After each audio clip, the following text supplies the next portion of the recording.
Bienvenue sur SoundPixel Lab. Dans cette vidéo, nous allons utiliser V2X-CAD pour simuler le filtre, faire un prototype, le mesurer, le corriger et voir comment l'inclure dans l'enceinte. Générique.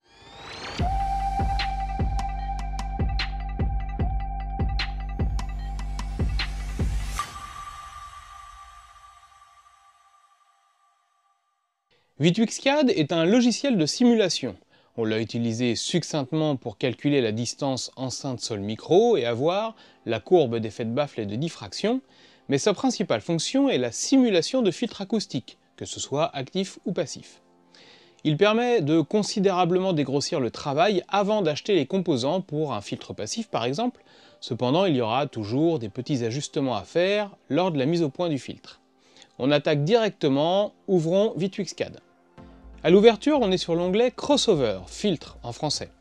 Sur la droite, cette grande zone contient 6 graphiques dont certains vont vous parler comme SPL, groupe délai et en particulier phase, et en bas à droite, l'impédance.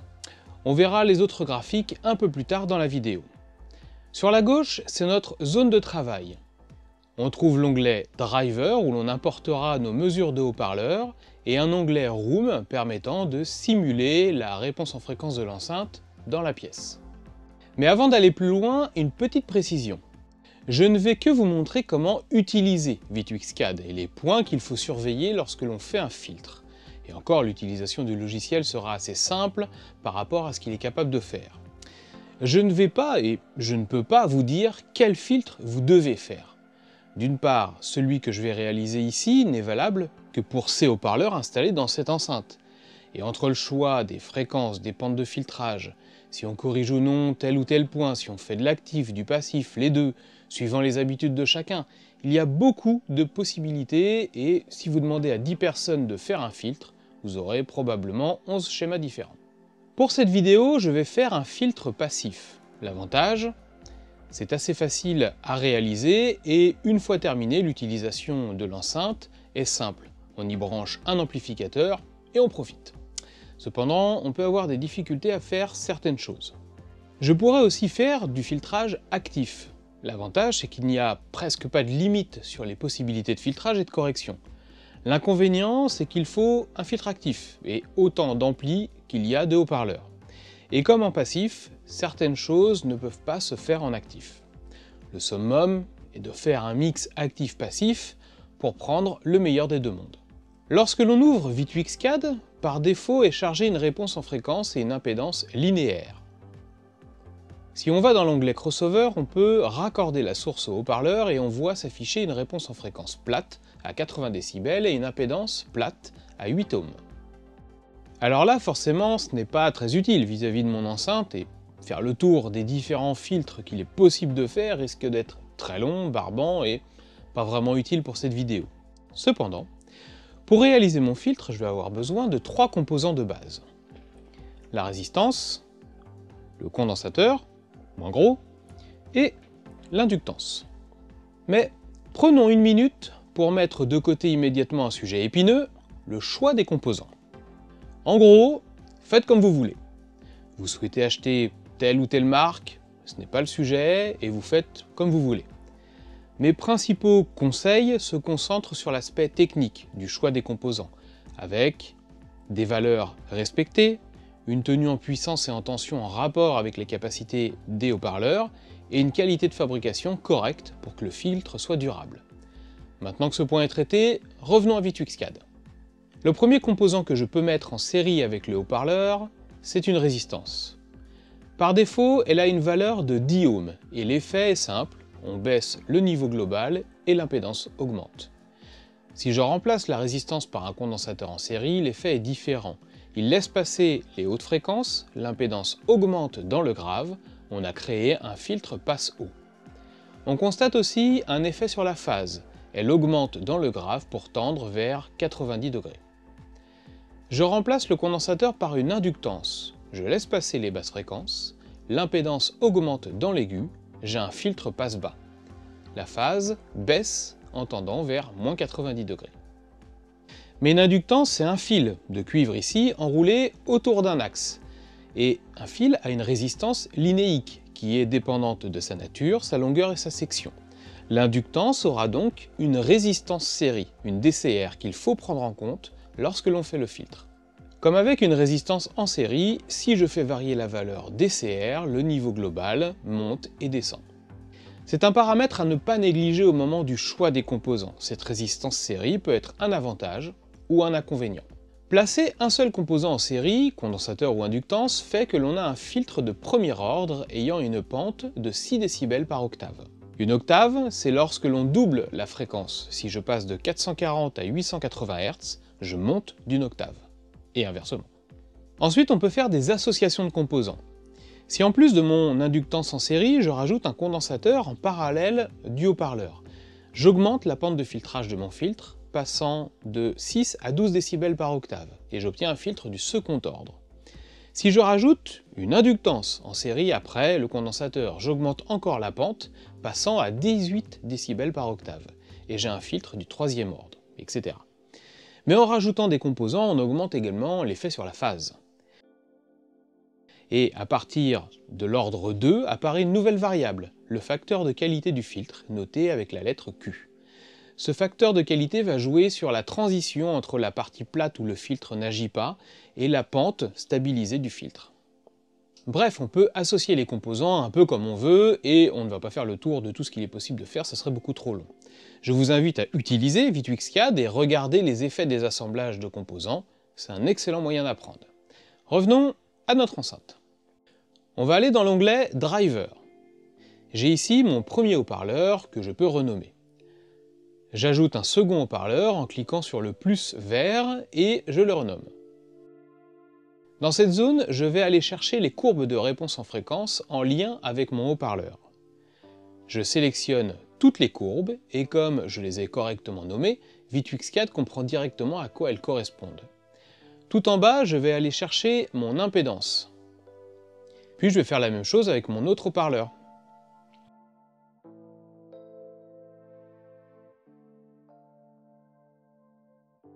On revient dans l'onglet Crossover. On a ici uniquement la source et le tweeter. Je vais ajouter mon grave médium et je le place dans la zone de travail avec une référence électrique, la masse. Au besoin en bas, dans le menu déroulant, je peux choisir de quel haut-parleur il s'agit. Si je raccorde le tweeter, on voit les courbes associées s'afficher. Et si je raccorde le grave médium à la source, on retrouve également les courbes associées. Dans SPL, on a la courbe de réponse en fréquence dans l'axe. Ici la phase, et en bas à droite l'impédance. Comme on a également importé les courbes de directivité, on les retrouve dans la fenêtre Directivité. On peut aussi double-cliquer sur les courbes pour les avoir en grand. Pour les deux courbes restantes, on a ici la réponse en puissance et la fenêtre d'écoute, Listening Window en anglais, ainsi que l'index de directivité. Et on termine avec la fonction de transfert du filtre. On a déjà vu une bonne partie de ces termes et je ne reviendrai pas sur la courbe de réponse en fréquence, la directivité, la phase ou l'impédance. Lorsque l'on fait un filtre, il y a un minimum de choses à définir et à prendre en compte. La fréquence de croisement est à choisir en fonction des capacités des haut-parleurs, comme on l'a vu lors des analyses. Il faut prendre en compte l'effet de baffle et la diffraction, mettre en phase les haut-parleurs, contrôler que l'impédance finale ne soit pas trop basse, et bien entendu avoir généralement une réponse en fréquence la plus linéaire possible, tout en contrôlant la réponse en puissance et la fenêtre d'écoute. Le grave médium étant le haut-parleur qui a le niveau SPL le plus faible, c'est pour une fois lui qui va servir de référence pour fixer la sensibilité générale de l'enceinte. Ensuite, il faut compenser l'effet de baffle et la diffraction, mais il ne faut pas le faire n'importe comment. Si je m'aligne sur le niveau à 1 kHz pour faire le filtre, je n'aurai pas de grave ni de bas médium.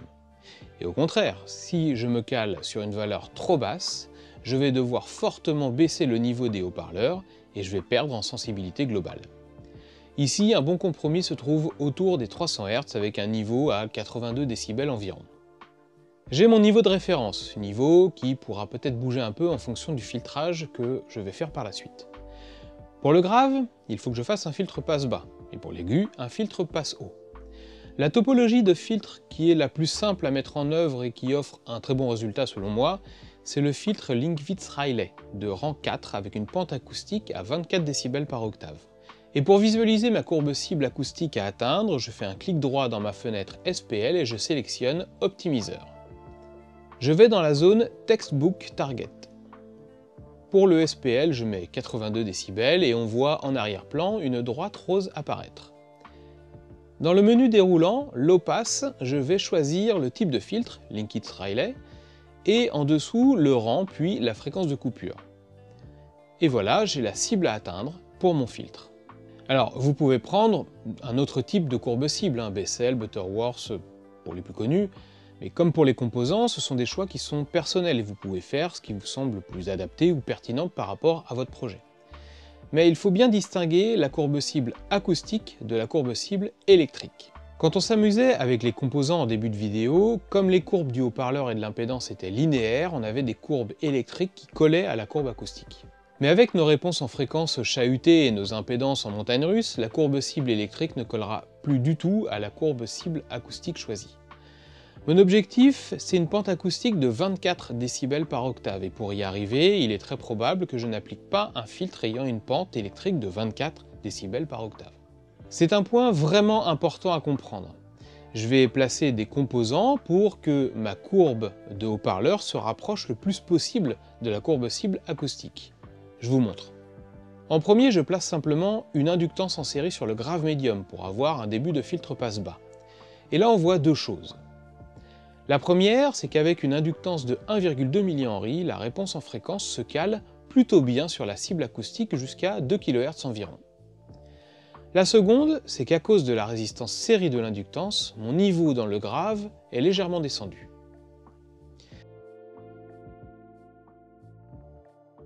Mais si je mets un condensateur en parallèle et en ajustant rapidement les valeurs, on n'est pas loin d'avoir notre réponse en fréquence qui se superpose avec la courbe cible. Vous voyez qu'avec deux composants, donc un filtre passe-bas d'ordre 2 à 12 décibels par octave, j'arrive à me caler à une cible acoustique à 24 décibels par octave. Donc faites vraiment attention à ne pas mélanger les deux. Mais là, j'ai déjà un premier dilemme, avec la résistance série de l'inductance. Si j'augmente la section du fil, pour avoir une résistance plus faible et donc avoir plus de grave, le prix du composant va augmenter, et pas qu'un peu. Je peux me diriger vers les inductances à noyau pour réduire la quantité de cuivre, réduire le prix, réduire la résistance série, mais il existe une autre problématique avec ce type d'inductance, c'est l'augmentation de la distorsion. On verra ça dans une prochaine vidéo. Sachant que les inductances sont clairement les composants les plus chers dans un filtre, il y aura un choix à faire en corrélation avec les haut-parleurs. Allez, je vous présente une première version du filtre pour cette enceinte. La réponse en fréquence dans l'axe est plutôt pas mal. En revanche, il y a 5 inductances dans le filtre, donc le tarif risque de s'en ressentir. Mais c'est la version 1, vous vous doutez bien qu'il y a un loup. On va afficher les autres courbes. Prenons l'impédance, sur les extrêmes on tend vers 0, et même pire, on est en grande partie sous les 2 ohms. Au niveau de la phase, un truc ne va pas parce qu'elle devrait se superposer autour de la fréquence de croisement choisie dans les 2000 Hz. Le grave médium est plutôt bien, mais l'aigu ça ne va pas. Quand on a le filtre de réaliser, si on prend le grave médium avec son passe-bas, au fur et à mesure que la fréquence augmente, le filtre agissant, le niveau SPL chute progressivement suivant la pente que l'on aura choisie. Au même moment, l'aigu avec son filtre passe-haut prend le relais et le niveau SPL augmente. Ici on a fixé un croisement autour de 2000 Hz. À cette fréquence, les deux haut-parleurs fonctionnent ensemble et à un niveau identique. Au croisement et autour, il faut que les haut-parleurs soient synchronisés, que leurs membranes avancent et reculent en même temps pour imager. Et ce sont les phases qui nous permettent de voir cette synchronisation. Sauf que là, ce n'est pas du tout le cas, et même pas un peu. Une mauvaise mise en phase des haut-parleurs se traduit généralement par un trou ou une bosse dans la réponse en fréquence autour du croisement. Ici, j'ai simplement décalé la fréquence de coupure de l'aigu pour avoir une courbe de réponse plate dans l'axe. J'ai triché pour l'exemple, mais c'est une erreur assez commune quand on commence à faire du filtrage, et je l'ai fait également. Mais il n'y a pas que là où l'on voit un problème, et pour enfoncer le clou, on va regarder la réponse en puissance et la fenêtre d'écoute. La réponse en puissance est une moyenne de toutes les mesures, dans l'axe, hors axe, horizontale, verticale, quand elles sont faites, et si j'avais des mesures jusqu'à 90 degrés, elles seraient prises en compte. Pour la fenêtre d'écoute, la listening window, le nombre de courbes utilisées est limité à 9, dans l'axe, à 10, 20 et 30 degrés en horizontal et 10 degrés plus ou moins 10 degrés en vertical. Quand je choisis la fréquence de raccordement de mes haut-parleurs, je prends en compte leur réponse en fréquence respective, leur distorsion, mais il faut également considérer leur directivité. On a vu qu'avec la rotation de l'enceinte, l'aigu décroît. Le point de pivot de cette décroissance dépend de plusieurs paramètres comme la taille du haut-parleur et les dimensions du baffle, donc par extension la diffraction. L'idéal est de trouver une zone où la décroissance est la même entre les deux haut-parleurs, afin de ne pas avoir de rupture trop marquée dans la directivité. Mais c'est souvent compliqué et encore une fois il faut trouver un compromis. Mais revenons sur nos courbes de puissance et de fenêtre d'écoute. Elles sont intéressantes dans le sens où on y voit une synthèse des problèmes hors axe. Et un regain d'énergie hors axe, une fois l'enceinte dans la pièce, va s'entendre et peut être très gênant. Et ici c'est assez flagrant sur la réponse en puissance, avec une grosse bosse entre 2 et 6 kHz, et un pic à 2800 Hz, qui se permet même de dépasser la moyenne que l'on s'est fixée. Et on le voit également sur la directivité. Je crois que le constat est clair, on est face à un filtre clairement loupé, alors même que la réponse dans l'axe est propre. Si je réalise ce filtre, j'aurai une écoute désagréable, voire agressive à cause du pic hors axe. Probablement un souci d'équilibre du fait de la mauvaise mise en phase. Et très certainement un ampli qui se mettrait en sécurité, si l'on possède une, ou servirait de manière assez éphémère de machine à fumer, et on aura du bol s'il n'emporte pas l'enceinte avec lui. Pour cette vidéo, j'ai demandé sur le forum à qui voulait de réaliser un filtre à sa manière, et j'ai eu plusieurs propositions de filtres passifs. Et un en actif, mais c'est hors cahier des charges. Pour les filtres passifs, tous ont opté pour une fréquence de croisement autour des 2000 Hz. Tous les filtres ont des réponses en fréquence assez similaires. Les impédances ne descendent pas sous les 6 ohms, et les phases ont des rotations bien synchronisées dans tous les cas. Et même, plus que la rotation, il est important de vérifier ce que l'on appelle le phase tracking, c'est-à-dire ce qu'il se passe avant et après la rotation, pour voir si les deux courbes de phase arrivent à se suivre assez proches. Si on va sur la réponse en puissance, donc celle qui intègre toutes les mesures hors axe, le filtre rouge fait un plateau là où le vert pointe vers 2800 Hz, et on a un bleu qui creuse un peu plus franchement. Alors là, on va rentrer dans une zone grise où la part de subjectivité entre en jeu. Ces trois filtres sont techniquement valables. Certains se sont concentrés sur la réponse en fréquence, d'autres la réponse en puissance, ou sur un pic qu'on saura un peu problématique une fois l'enceinte en place. On peut aussi tenter de faire avec le moins de composants possible pour limiter le prix. Et puis, nous sommes dans le cas d'une enceinte do-it-yourself. On peut faire en fonction de la destination de l'enceinte, contrairement aux fabricants qui sont obligés de faire des enceintes qui peuvent aller un peu partout. Mais il faut aussi garder à l'esprit que faire la mise au point d'un filtre passif demande d'avoir un stock de composants. Alors autant les condensateurs et les résistances, ce n'est pas ce qui est le plus onéreux, mais les inductances, surtout avec des résistances série de faible valeur, c'est rapidement un budget. Alors j'ai choisi de partir sur un filtre un peu élaboré pour vraiment voir ce qu'il est possible de faire. La réalisation va se faire en deux étapes. Un prototype externe à l'enceinte pour la mise au point avec mesure et écoute.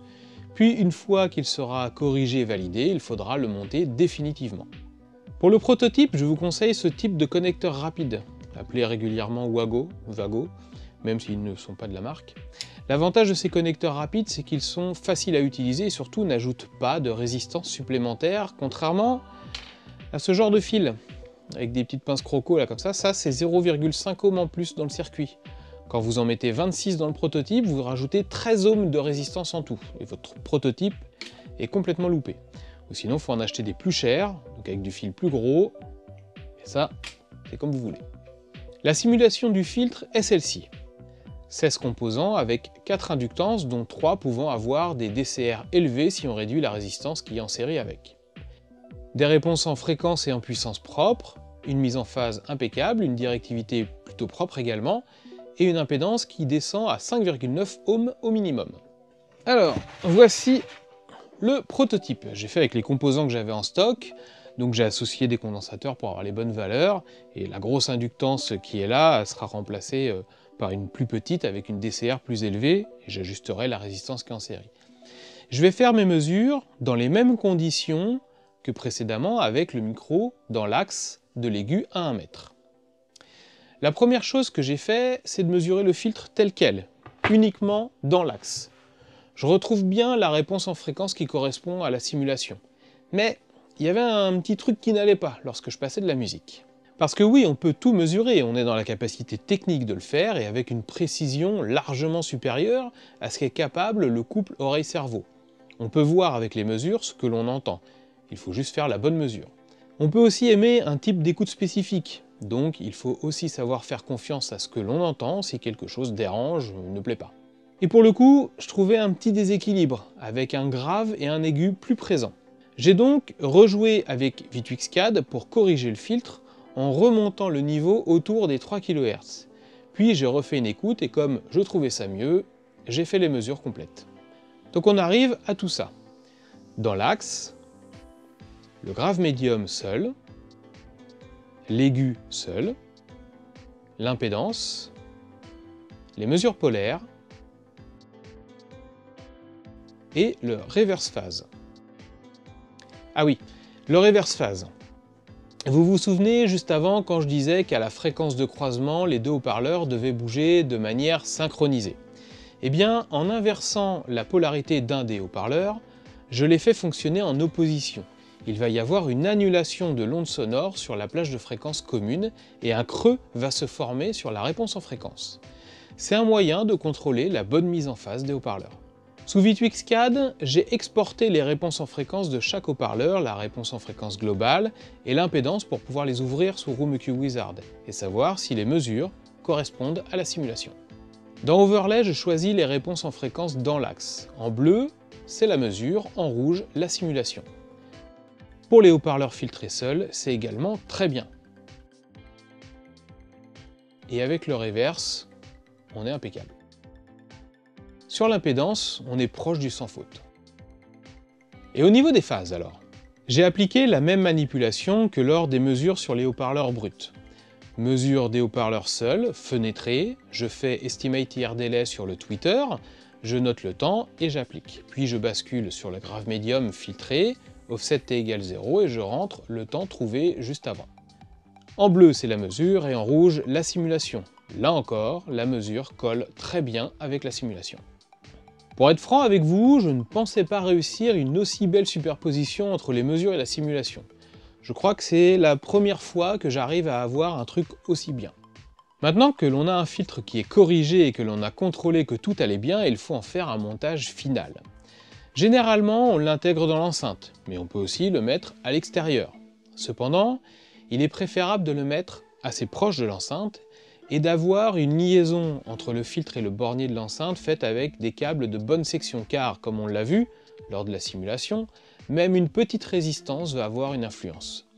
On pourra le mettre dans une boîte à côté de l'enceinte, ou encore dans un pied, si on fait un pied pour une ancienne bibliothèque comme ça, ou dans un socle par exemple. Mais le plus simple, c'est encore de l'intégrer à l'intérieur de celle-ci. Manque de chance, j'ai oublié de faire une trappe pour faciliter l'insertion, j'avoue ne pas y avoir songé au moment de la construction. Après, je peux dire qu'il s'agit d'une enceinte prototype, et que pour les définitives, je ferai une trappe ou une plaque bornier plus grand à l'arrière pour pouvoir y loger le filtre. Après, je peux passer également le filtre par le trou du haut-parleur, du grave généralement, mais la fixation peut être un peu délicate quand le haut-parleur n'est pas très grand. Les composants sont souvent montés sur une petite plaque en bois où l'on aura percé des trous pour les fixer avec des serre-fils par exemple, et ensuite on fixe la planche sur une des parois de l'enceinte. Je vous déconseille la colle à chaud comme seul moyen de fixer un composant. Personnellement, je ne l'utilise que pour figer un composant maintenu par un serre-fil. J'en ai trop souvent vu se décoller pour ne pas me fier à la colle seule. Si vous voulez pousser la finition au maximum, vous avez l'option circuit imprimé, mais c'est intéressant quand on a une série d'enceintes à faire. Pour les liaisons entre les composants, soit directement les pattes des composants entre eux, soit un fil de cuivre rigide ou encore des plaques à bornier comme le fait Troels. Mais il y a deux règles à respecter pour le montage des inductances. Le premier point, ne jamais les fixer avec des vis magnétisables. Collier serre-câble, vis téflon, vis laiton, mais jamais de vis en fer ou alliage ferreux, simplement parce que vous allez modifier la valeur de l'inductance, vous transformez une inductance à air en inductance à noyau. Le second point, c'est de monter les inductances perpendiculairement entre elles, quand on ne peut pas les éloigner. Et encore une fois, si vous les mettez comme ça ou comme ça, vous allez modifier leur valeur, voire les coupler par induction, et encore une fois, modifier la réponse en fréquence de l'enceinte. Ce sera probablement l'objet d'une vidéo. Bref, pour le filtre, il y a plusieurs moyens de faire la version définitive et vous ferez en fonction de votre réalisation et de votre envie.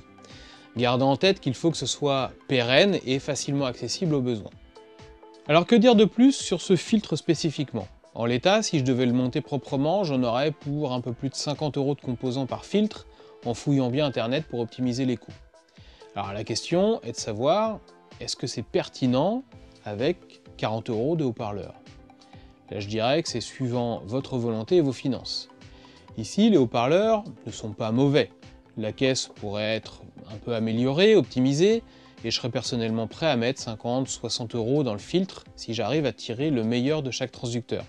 On pourrait aussi se dire que prendre des haut-parleurs de meilleure facture et pouvant se filtrer plus facilement ne serait pas idiot, il coûterait certainement plus cher, mais le filtre sera plus simple. Cela dit, il n'est pas rare d'avoir finalement un filtre qui revienne plus cher que les haut-parleurs. Et bien voilà pour cette série de vidéos dédiée à la mesure et la mise au point d'une enceinte acoustique. Je vous ai donné quelques clés pour réussir un projet similaire et j'espère que vous n'aurez plus peur de vous lancer.